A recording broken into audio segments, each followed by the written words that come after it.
Hello दोस्तों, मैं आज बात करेंगे ह्यूमन डिसीज की जो मानव रोग की बात है क्योंकि इसमें जितने भी मानव के रोग हैं उनके बारे में जानकारी दी गई है और ये जितने भी एग्ज़ाम होते हैं उनमें पूछे जाते हैं, चाहे यूपी पुलिस हो, एसएससी जीडी हो या स्टैंड लोको पायलट जो एएलपी की वैकेंसी आई हैं उनमें भी पूछा जाएगा। तो बात करेंगे हम मानव रोग की, ह्यूमन डिसीज। तो विश्व स्वास्थ्य संगठन डब्ल्यूएचओ ने स्वास्थ्य या आरोग्य की निम्नलिखित परिभाषा दी है। किसी व्यक्ति की मानसिक, शारीरिक और सामाजिक रूप से अच्छे होने की स्थिति को स्वास्थ्य कहते हैं। उसके बाद इसमें जो रोग फैलते हैं वो रोग के बारे में बात करेंगे। तो जीवाणु जनित रोग जिन्हें हम बैक्टीरिया कहते हैं, विषाणु जनित रोग जिन्हें हम वायरस कहते हैं और प्रोटोजोआ जनित रोग जिन्हें हम प्रोटोजोआ कहते हैं। और कवक कवक को फंगस बोलते हैं और बांसिंग को जेनेटिक बोलते हैं।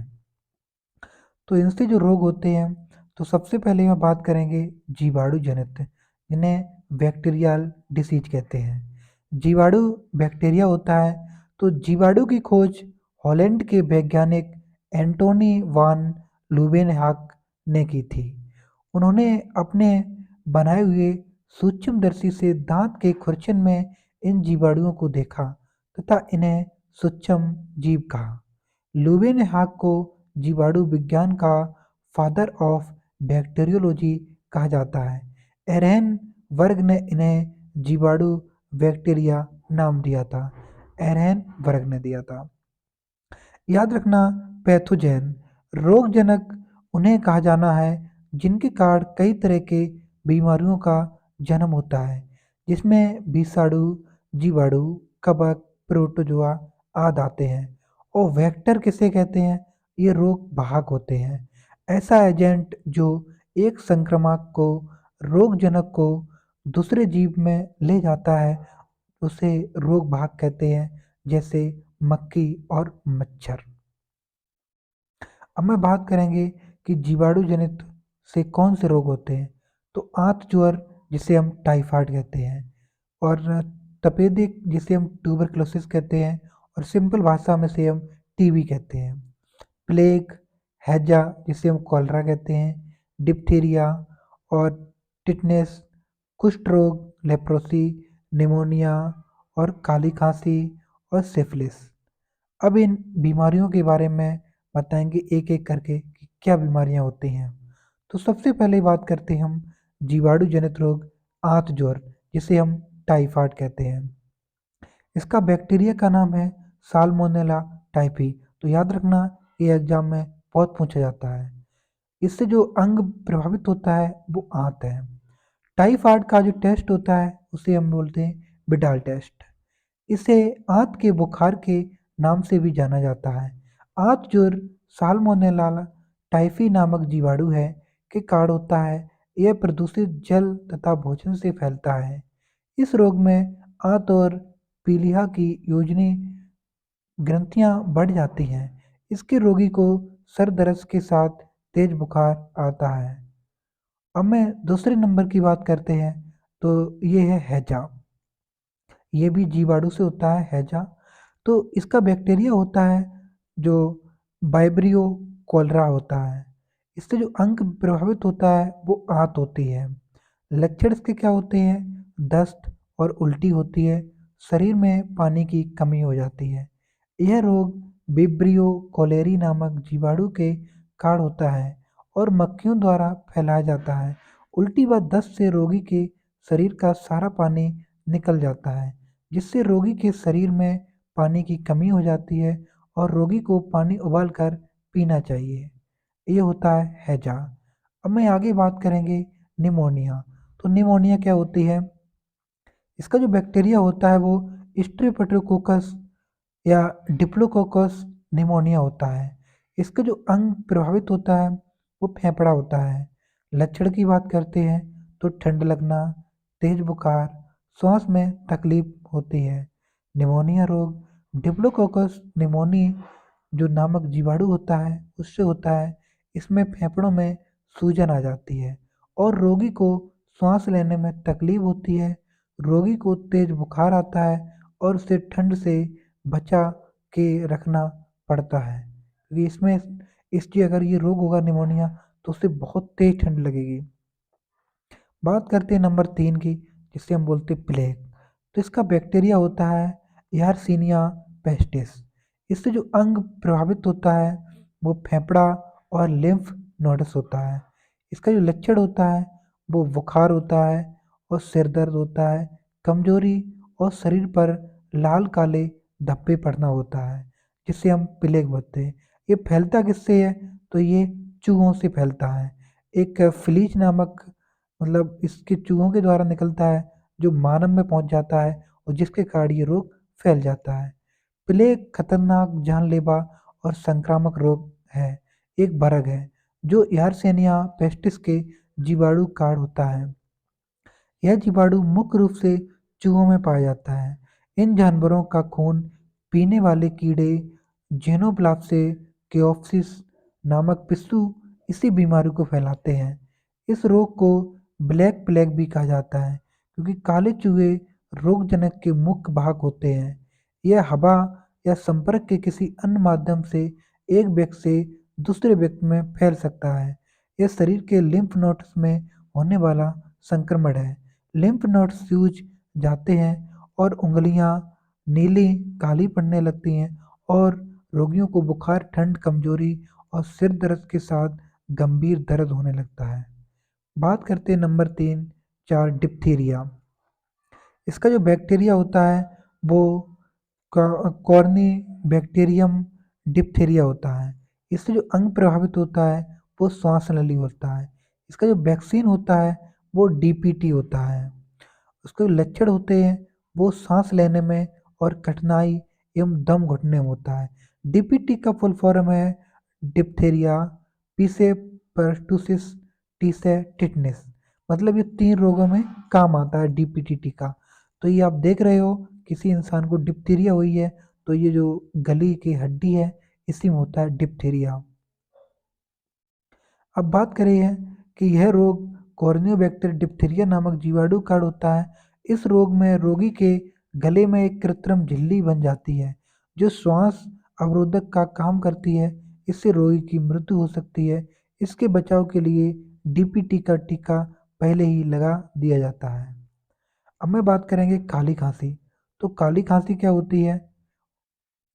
बैक्टीरिया इसका होता है वर्ड वर्डिटेला परटुसिस। ये इसका अंग प्रभावित होता है वो श्वसन तंत्र होता है, और इसमें भी वैक्सीन कौन सी लगाई जाती है? डीपीटी लगाई जाती है। लक्षण लगातार खांसी का आना, जिसे हम काली खांसी कहते हैं। मुख्यतः यह रोग बच्चों को होता है और इसका प्रसार हवा द्वारा होता है। यह रोग हीमोफिलिस पर्टुसिस या वर्टिडेला पर्टुसिस नामक जीवाणु से होता है। इस रोग से बचने के लिए डीपीटी का टीका लगाया जाता है। आगे मैं बात करेंगे टिटनेस। तो टिटनेस क्या होता है? टिटनेस आप देख रहे हो कि किसी इंसान के पैर में जब कोई सुई लोहे की चीज़ चुभ जाती है, कोई कील चुभ जाती है, तो उससे जो रक्त बहता है और बाद में इसी के कारण टिटनेस बन जाता है। इसका बैक्टीरिया होता है वो क्लोस्ट्रेडियम टेटेनी होता है। इसका जो अंग प्रभावित होता है वो तंत्र का तंत्र होता है। इसका वैक्सीन भी डीपीटी होता है। लक्षण तेज बुखार, शरीर में ऐंठन, जबड़ा लॉक हो जाता है। टिटनिस को धनुष्कार या लॉकजो के नाम से भी जाना जाता है। यह क्लोस्ट्रीडियम टेटनी नामक जीवाणु कारण होता है। इसके जीवाणु घाव से होकर शरीर में प्रवेश करते हैं। अब आगे में बात करेंगे जीवाणु जनित जो रोग है सिफिलिस। तो सिफिलिस क्या होता है? इसका जो बैक्टीरिया होता है वो ट्रेपोनेमा पैलिडियम होता है। इसका जो अंग प्रभावित होता है वो जननांग होता है। ये लेडीजों में होता है और जो पुरुष हैं उसमें भी होता है। तो इसके लक्षण क्या होते हैं? जो सिसन होता है और योनि पर लाल रंग के दाने आ जाते हैं, उसे हम सिफिलिस बोलते हैं। इस रोग का कारक ट्रेपोनोमा पैलिडम है। इस रोग का संक्रमण रोगी के साथ मैथुन संभोग करने में सेक्सुअल ट्रांसमिटेड डिसीज होता है। इस रोग में सेसन व योनि पर लाल रंग के दाने बाद में शरीर पर चकते और अंत में इस रोग में हृदय, यकृत व मस्तिष्क भी प्रभावित होता है। इस रोग में पेनिसिलिन द्वारा लाभ होता है और पेनिसिलिन की खोज किसने की थी? अलेक्जेंडर फ्लेमिंग ने की थी। ये भी याद रखना। आगे में बात करेंगे तपेदिक, जिसे हम टीबी या क्षय रोग बोलते हैं। इसका फुल फॉर्म होता है ट्यूबरकुलोसिस। तो ये कहाँ फेफड़ों में होता है। इसका बैक्टीरिया कौन से है? Mycobacterium tuberculosis. इसके जो अंग प्रभावित होता है वो फेफड़ा होता है। लक्षण क्या होते हैं? बार बार खांसी के साथ बलगम या खून आना, जिसे हम टीबी कहते हैं। इसका वैक्सीन क्या होता है? बीसीजी, जिसे बैसिलस कैलमिटी ग्यूरिन बोलते हैं। यह एक संक्रामक रोग होता है। संक्रामक क्या होता है?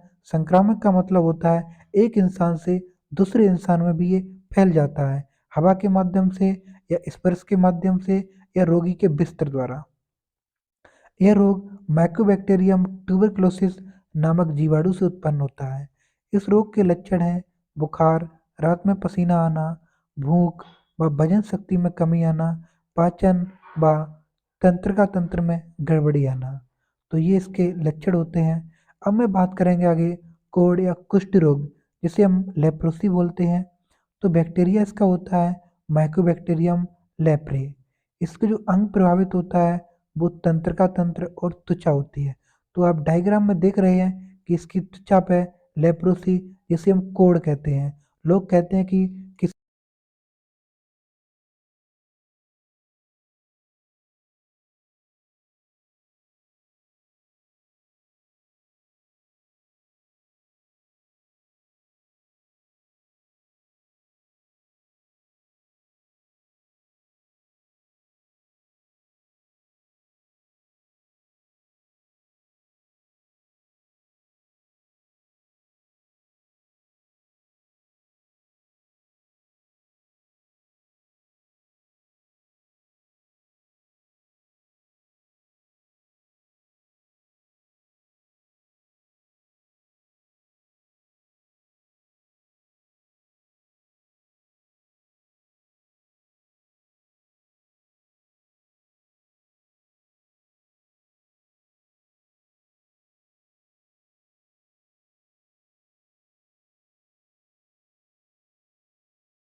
आगे बात करते हैं कि संक्रामक चीखने वायु में फैल जाता है। इसके अलावा संक्रामक व्यक्ति द्वारा किसी वस्तु को छूने से वहाँ वायरस कण लग जाते हैं और वहाँ से स्वस्थ व्यक्ति में संक्रमण हो जाता है।